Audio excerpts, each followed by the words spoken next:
No? Ano ba sabi rito? Oy, ayan oh. So, sabi ni Senator Ping Lacson pertaining dun sa nangyari kahapon, no, na hindi nila pagsipot at pinatayan sila. Tawang-tawa ako. Minsan alam nyo guys, pagka ang gusto ko lang kasi sanang i-post mga mga satire dun sa Facebook natin. Eh parang naisip ko kasi pinatayan, sabi ni Senator Raffy Tulfo, no, kahapon, eh grabe, pinatayan na nga kami ng ng aircon. Pinatayan din kami ng wifi. Tapos yung CR, yung toilet, pinatayan din kami ng aircon doon.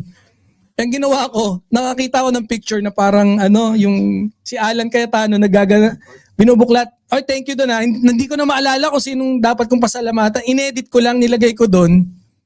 Ang nilagay ko, sabi ni Alan, syempre para may bubble na gano'n, nakalagay kay Alan. Sabi ni Alan, etong si Senator Raffy Tulfo, mahilig ito ng may aircon eh. Patayin ko nga yung aircon. Wala lang. Ako lang natawa. Hindi nyo kasi, hindi nyo ako fina-follow sa Facebook eh. Oh. That's my way of promoting my Facebook page. Uy, Be, kulayan mo rin ako ha. Pwede magpakulay yun. Yung Eminem. Oh, punta na tayo rito. Sabi ni Senator Ping Lacson, so kasalanan pa ng minority bloc na hindi nagprotesta dahil sinigawan ang Senate President naming badidang? Walang ganon. Senate President natin? Actually, laking pasasalangat nga namin. Hindi siya binigwasan ni Senator John Vic dahil sa inasal niya kahapon. Damn your damdamin, sabi ni Ping Lacson. Damn your damdamin. No? Rumiming pa eh. Nag-rhyming pa si Senator. Nakita niyo yung mga mga old souls. Tama naman sabi binigwasan. Di ba, buti nga hindi siya ina-uppercut eh. Pero si Senator Ping talagang binigwasan. Oy! May birahan na, Boss Chris Angel. Ano pa inaantay mo? Mag-like ka na. Boss Chris Angel, ayan na, mga pamanlakasan natin sumuporta, nandyan na. Oh. Biruin mo, gusto nyo pang sisihin yung minority bloc? Pinatayan nyo na nga ng ilaw? Eh kita nyo si Senator Raffy Tulfo, mahilig tumayo ng may aircon?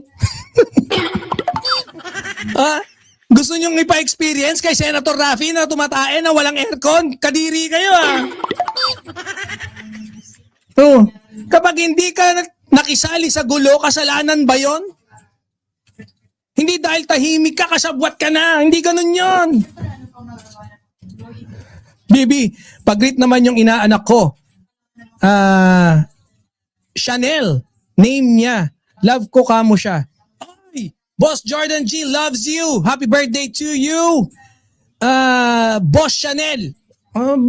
Inaanak ko. Umaanak, galante yan. Hinga mo kagad ng 2 kotse, 1 barko, 3 bahay. Happy birthday to you, Chanel. Don't forget that your godparent, no?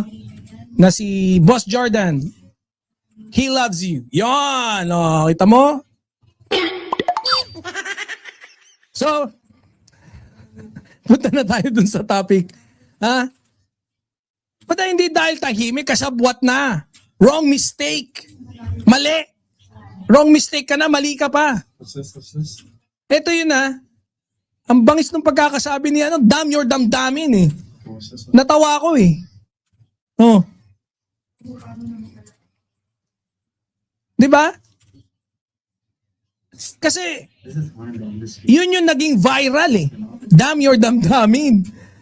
Pero ang totoong suntok dito, yung logic sa likod ng statement ni Senator Ping Lacson. Because Senator Ping is basically asking, bakit kasalanan ng minority bloc kung hindi sila nakisali sa away? And honestly, that's a very difficult question to answer. Especially nabitawan mo na yung mga pinagsasabi ni Alan Peter Cayetano.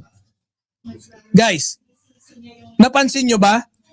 May mga argumento na kapag una mong narinig, hello, parang may sense. Pero kapag hinimay-himay mo na, Putya biglang, wait a minute. kaping mainit, parang may kulang. Ganito yung nangyari dito eh. No? May mga nagrereklamo na parang minamaliit daw sila. Na hindi raw nagpoprotesta ang minority bloc noon, nagkaroon ng tensyon sa Senado. Bakit hindi nakikisama yung minority bloc sa maling gawain? Ganun ba gusto nyo? Yung maling gagawin, dapat makisama yung minority bloc na sila yung mismo nakakaalam na mali gagawin nyo?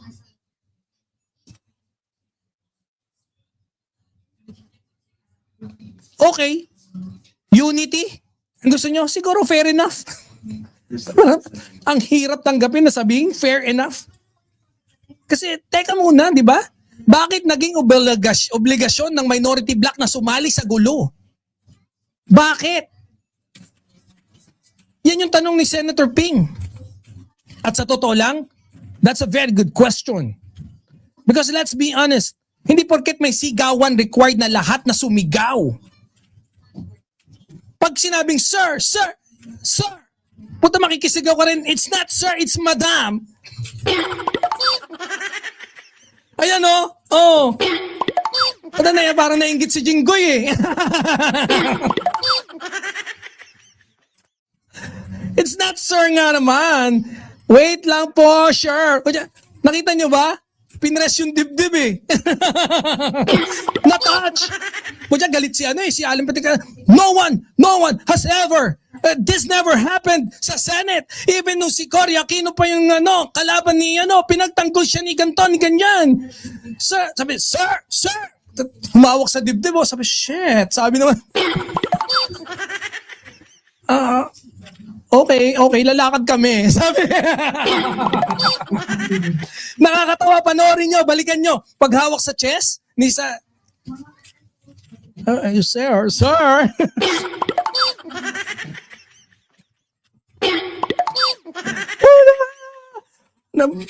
Wala eh, hindi lang pinakita sa Malamang tigas-titi si Alan Pinagat.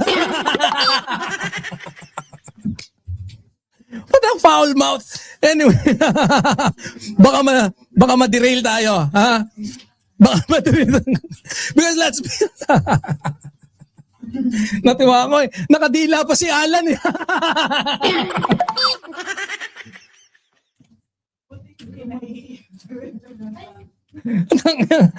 Ang kulit kasi na nakaisip na ito eh. Si Banat Boy.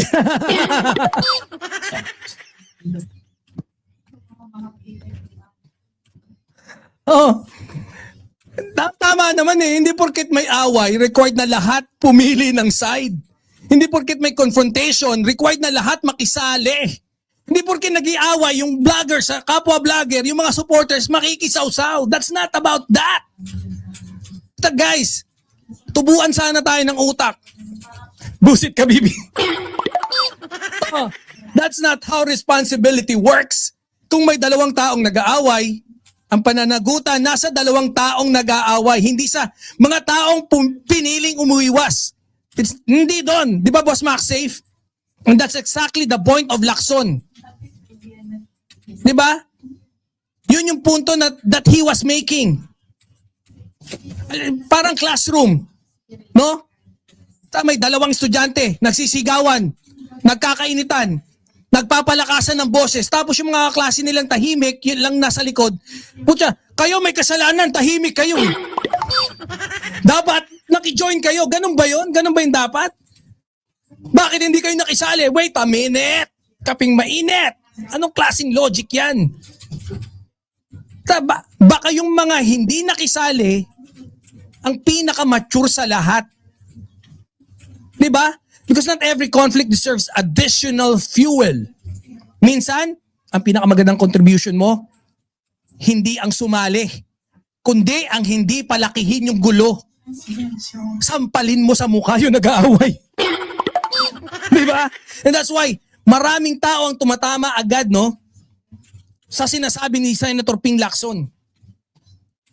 Hindi dahil sa pagiging dramatic, hindi dahil sa pagiging maangas, kundi dahil sa simpleng logic. Kung hindi kami nakisali sa sigawan, bakit kami ang may kasalanan? Di ba? Mga mandirigma, that's a hard question to answer because democracy does not require everybody to join every fight. Leadership does not require everybody to join every argument. And maturity does not require everybody to react emotionally. At mga kasama, no? Para tapusin na natin itong kabaklaan na to.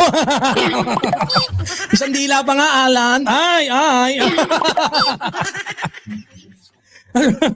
Mga kasama, kapag may dalawang laseng na nag-aaway sa kanto, yung taong umuwi na lang at natulog, siya pa yata yung may pinaka-responsableng tao sa eksena. Siya pa may kasalanan pagka may nangyari dun sa dalawa. No? Ganun ba yun? Oh, I think not. Oh, ayan, dila naman dyan. High risk po, high risk.